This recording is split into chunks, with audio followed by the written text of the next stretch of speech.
What up, peeps? We're going to check out the cheapest digital shock pump on the entire market. It's linked in the description to Amazon if you were curious. So I'm always preaching to people that you have to have a digital shock pump, and they always tell me they're too expensive, so that's why I picked this up to make this review. And you never know with this Chinese stuff if it's complete garbage or it's complete gold, so we're going to find out. So essentially, it's super simple. As you'd expect, it's under $50. It's wrapped in some bubble wrap, and the shock pump is surprisingly large. I was like, wow, this thing is actually super big. Probably not the best thing to carry around in your backpack because of its large size. Now, you're probably a middle-aged male like myself, and that would include not reading the directions. So let's just tear it apart and check it all out and make sure everything works and it's accurate. So one thing to note, you have to press a long time down on the power button to power it on. And surprise, the battery's nearly dead. Now, you can't expect the world for this price point, but let's take it apart and try to replace the battery because low batteries could give a low air pressure. So the top unscrews super easy by hand, and as we look inside of here, we got a battery. So make sure you got some kind of pick to pull the battery out, and super convenient, they have 2 extra batteries inside of here. Very well thought out. Now you need to be careful with your pick to pull the battery out. There's not a super easy pull tab underneath the battery. You have to gently caress the battery out of its position, but you can get it with a pick. So giving it a long press on the power button to turn it on, we've got a full battery. So now we're ready to test this thing out on some bicycle suspension. Okay, so the big loose hose is supposed to go into the handle, and it does go in there if you press it on super hard, but it's not the best fit. Not a huge deal, but if you want to press it down super hard, you can pop it in there.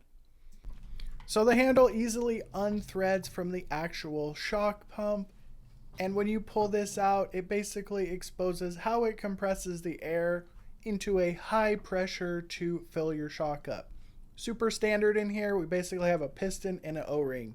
Nothing too fancy, this basically is in every single shock pump.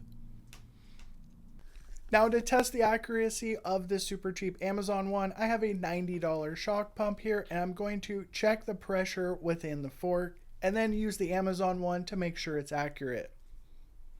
71 PSI within this fork. So now we're going to get the other shock pump and connect it. So remember, when you unplug a shock pump, you do lose about 5 PSI because it's stuck inside the hose, so it should be within 5 PSI of 71.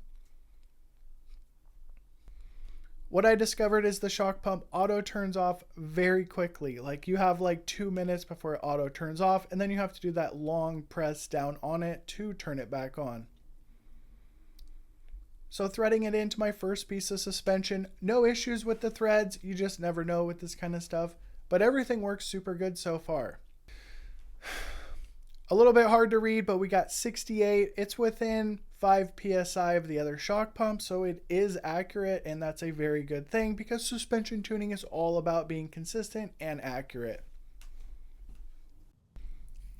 Like I said earlier in the video, the super cheap Amazon pump is super big. As we see the other pump, that's like the average size of a shock pump, a little bit better to put in a backpack, but the super cheap Amazon one has a very cool trick up its sleeve for that extra size. So this shock pump has a super high capacity. Every pull on the lever gives you 1 PSI. When I compared it to the more expensive, smaller shock, I only got about half a PSI. So there's one benefit of having a huge pump. Now, checking the stability of both pumps, a $90 one and a $30 one, they're almost identical. Now, I don't expect the super cheap pump to last super long time bouncing around in a backpack, but it is an awesome air pump, shock pump, and I do recommend it, and it will be staying in my toolbox inside the workshop.